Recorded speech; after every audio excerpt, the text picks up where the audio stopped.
बुंदेलखंड जेहन में ये नाम आते ही पानी की कमी, बेरोजगारी और बंजर खेतों की तस्वीर बनने लगती है।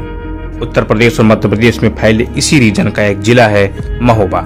यहाँ के ब्लॉक चरखारी के गांव काकुन में रहने वाले डॉक्टर धर्मेंद्र मिश्र ने अपनी मिट्टी के लिए न सिर्फ विदेश की नौकरी का त्याग कर दिया, पानी की कमी पूरी करने के लिए 200 तालाब खुदवा डाले। जहाँ कभी बबूल के अलावा दूसरे पेड़ नहीं दिखते थे, आज वहाँ 10,000 से ज्यादा फलदार पेड़ हैं। सूखे पड़े खेतों में खेती हो रही है। अब पानी इतना हो गया है कि किसान धान की भी खेती कर रहे हैं और यह सब संभव हुआ डॉक्टर धर्मेंद्र मिश्र की एक पहल से। मैं एक खेत तालाब प्रारंभ करने के पहले की एक घटना बताता हूँ कि यहाँ पे बृहद सूखा पड़ा हुआ था और 2-3 साल से किसान के यहाँ कुछ भी अन्न की व्यवस्था नहीं थी। तो मैं अपने बनारस से जब आया तो मैंने देखा कि यार पानी का इतना भयंकर संकट है, आने वाला समय तो और इससे भी संकटपूर्ण होगा। विचार ये था कि पानी को तो हम अपनी मर्जी से बरसा नहीं सकते हैं, पानी को हम पैदा नहीं कर सकते हैं, तब करने क्या चाहिए। तो ये विषय है कि प्रकृति में जो हमारे पूर्वज थे उन्होंने हमेशा हर गांव में तालाब बनाए थे और तालाब तालाब की एक संस्कृति थी कि पानी वर्ष भर उसी से प्रयोग करते थे और वो जल सरोवर के रूप में लोगों के लिए हमेशा उपयोगी था। अब क्या हुआ कि ये पहले से पूर्वजों ने इस सोच से काम किया था कि हम पानी को बर्बाद नहीं करेंगे, पानी का संरक्षण करेंगे, पर नई पीढ़ी ने इस पूरी संस्कृति को धीरे धीरे विलुप्त हो गई। तो मेरे मन में विचार आया कि ये प्रयोग जब गांव में सामुदायिक तालाब के रूप में ये व्यवस्था थी और जब पानी का संकट नहीं था, तो हर खेत को अगर पानी चाहिए, हर व्यक्ति को पानी चाहिए, तो उसके पास पानी संरक्षण की व्यवस्था होनी चाहिए, जल संरक्षण की। तो मैंने इस प्रयोग को पहले अपने गाँव खेत पे किया कि मैंने देखा कि मेरी खेती में पानी के अभाव से खेती में कोई उपज नहीं हो रही है और हर वर्ष जब वर्षा होती है तो 500-600 मिलीमीटर 700 मिलीमीटर जो वर्षा यहाँ होती है वो पानी नाले के माध्यम से नदी से समुद्र में वापस चला जाता है। तो उपाय बहुत सरल है कि इस पानी को अगर जहाँ पानी बह के आ रहा है वहाँ रोक दिया जाए तो इस पानी से पूरी व्यवस्था को बदला जा सकता है। तो उसी में ये हुआ कि हमने इस प्रयोग के तौर पे जो नाले, बरसाती नाले हैं खेतों के बीच से थे, वहाँ पे कुछ तालाब बनाए, क्योंकि पानी जैसी वर्षा में तालाब नालों के माध्यम से आया वो तालाबों में भरा जा सका। तो वो जब पानी इकट्ठा हुआ तो उस पानी से फिर सिंचाई शुरू हो गई। जब सिंचाई शुरू हुई तो फसल का उत्पादन बढ़ गया। तो बड़ा एक आशा जगी कि यार ये तो बड़ा चमत्कार है कि थोड़ा सा हमने प्रयास किया कि पानी परमात्मा ने दिया, वर्षा होनी ही है, ऊपर पानी बहते हुए पानी को रोक करके उसका प्रबंधन और करना जरूरी है। पर उसके 2 फायदे हुए कि पानी जमीन के अंदर भूस्तरीय जल में वृद्धि भी हुई, जो डार्क जोन बन रहा था, पानी नियंत्रण जमीन के अंदर समाप्त हो रहा था। तो जब तालाब पानी से भर गए, बंधी में पानी आ गया, तो ज़मीन रिचार्ज हो गया और उस रिचार्ज से ये परिणाम हुआ कि कुओं में पानी झलकने लगा। तो विचार आया कि इस प्रयास को अब बड़े रूप में इसको लाना पड़ेगा, क्योंकि पानी तो हर व्यक्ति की आवश्यकता है, हर पौधे, पशु पक्षी सभी की है। तो इसके लिए ये था कि कैसे मानसिक विचार लोगों में लाया जाए कि लोग तैयार हो जाए अपने खेतों में काम करने के लिए। और यद्यपि ये तो व्यक्ति का काम नहीं है, एक सामाजिक संस्था भी बना के अगर काम किया जाए तो उसके लिए फंड कहाँ से आएगा। तो काम तो सरकार का है, राज्य का है। तो हमने यहाँ के जो तत्कालीन जिलाधिकारी थे अनुज झा जी, उनको अपने यहाँ एक कार्यक्रम आयोजित किया और गांव के आसपास के प्रधानों को बुलाया, गांव की जनता को बुलाया और कुछ सामाजिक चिंतकों को बुलाया जो सामाजिक कार्य कर रहे थे। कि मुद्दा ये रखा कि मेरा गाँव और मेरी गाँव की समस्याएँ, उसका समाधान। तो सभी ने कहा कि एक ही समस्या हमारी कि पानी अगर हो तो हमारी खेती में अच्छी फसल होने लगे और फसल से हमारी आमदनी बढ़ जाएगी, आमदनी से हम अपनी ज़रूरतें पूरी कर लेंगे। तो साहब डीएम साहब अगर पानी व्यवस्था कर दीजिए। तो मैंने डीएम साहब से कहा कि देखो ये पानी तो आप इनको कोई कैनाल बना नहीं सकते, क्योंकि उसका एक पूरा एक मैकेनिज्म है, आप डैम नहीं बना सकते। तो सबसे सरल तरीका है कि जो हमने अपने यहाँ प्रयोग किया तालाबों का, वो हर किसान अगर तैयार हो जाए अपनी ज़मीन देने के लिए तो आधा बीघे ज़मीन में एक तालाब इनका बनाया जा सकता है। अगर उसका प्रारंभिक लाभ इसे मिलेगा तो ये लालायित होकर के अगले वर्ष इसको काम और आगे बढ़ाएगा।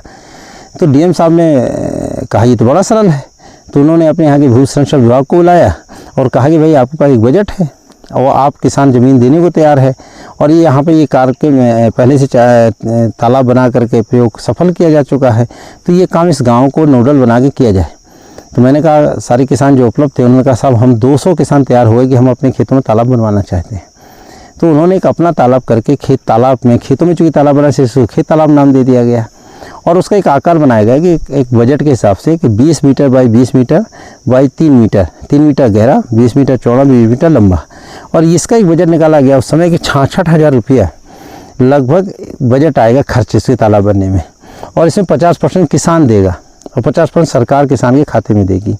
सवाल था कि तालाब बनाने के लिए मशीन की ज़रूरत थी, तो मैंने, चूँकि मेरा एक अभियान था ये पानी संग्रह करने का, तो मैंने हर महीने में, मई महीने में 1 महीने के लिए किराए पे पोकलैंड और जेसीबी किराए पे मैं तैयार कर लेता था। तो मैंने कहा साहब बहुत सरल है, मशीन हम किराए पे उपलब्ध करा देंगे, उसमें डीजल खर्च आपके जो बजट है उसमें ही हो जाएगा, और किसान के पास अपना पैसा देने के लिए नहीं है, क्योंकि वो 66-33 हज़ार रुपये देकर के तालाब नहीं बनाएगा। तो खैर उतने ही बजट में फिर तालाब बन गए, और ये तालाब 200 तालाब इस गांव में प्रत्येक किसान का बन गया लगभग। आसपास के गांव किसानों के कुछ तालाब बने।